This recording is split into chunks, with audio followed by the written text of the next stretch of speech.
குருவின் பார்வையில் வந்து ராசி அதிபதி போகிறார், சுக்கிரன் போகிறார். அதே சமயத்தில் செவ்வாய், எல்லா கிரகமும் போகும்பொழுது ஓரளவுக்கு ஸ்மூத்தாக போகக்கூடிய அமைப்புகள் கண்டிப்பாக உண்டு. அதே சமயத்தில் ராசிக்குள்ளேயே குரு இருந்து நல்லாவே வந்து ஒரு ஒழுக்கம், இதுவரை நீங்கள் கொஞ்சம் அப்படி இப்படி இருந்திருந்தாலும் இப்போ ஒழுக்கத்தை நோக்கி போகக்கூடிய அமைப்பு, கொஞ்சம் தெளிவாக யோசிக்கிறோம், யாரோ சொன்னாங்கன்னா கேட்குறோம்.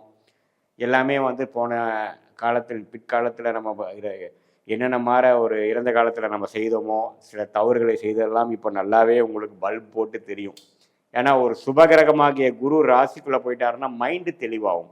நம்ம முதல்ல இருந்த கொஞ்சம் லேசியான ஹேபிட்ஸு, தேவையில்லாத ஒரு பழக்க வழக்கங்களாக நீங்கி ஓரளவுக்கு தெளிவை நோக்கி போய்கொண்டிருக்கக்கூடிய மிதுன ராசிக்காரர்கள் பிப்ரவரி மாதம் மேலும் சில மேன்மைகளும் சில யோகங்களும் பெற்று சில வண்டி வாகனம் வாங்குறது, சில இடங்கள் வாங்குறது, சில ஒரு இடத்தை கொடுத்து இன்னொரு இடம் வாங்குறது, ஆபரணங்கள் வாங்குறது, நல்ல ஒரு தங்கம் சில்வர் அது மாதிரி ஆபரணங்கள் வாங்குறது, காஸ்ட்லியான ப்ரிஷியஸ் மெட்டல்ஸ் வாங்குறது, இது மாதிரி சில முதலீடுகளை செய்யக்கூடிய அமைப்புகள்லாம் கொஞ்சம் படிப்படி வருது. அதே மாதிரி மாணவர்களும் பார்த்தீங்கன்னா இதுவரை கொஞ்சம் ஒரு மாதிரி தயக்கத்தோடையும் கான்ஃபிடன்ஸ் இல்லாதவங்களுக்கு ஒரு கான்ஃபிடண்ட்டாக வந்து ஒரு எக்ஸாம் எழுதுறது, காம்படிட்டிவ் எக்ஸாம்ஸ் எழுத ரெடி ஆகிறது, என்ன ஹையர் ஸ்டடீஸ் படிக்கணும் அப்படிங்கிற விஷயத்தில் ஒரு நல்ல தெளிவு பெறுவது, அது மாதிரி நல்ல யோக பலன்கள்லாம் கொஞ்சம் இருக்குங்க.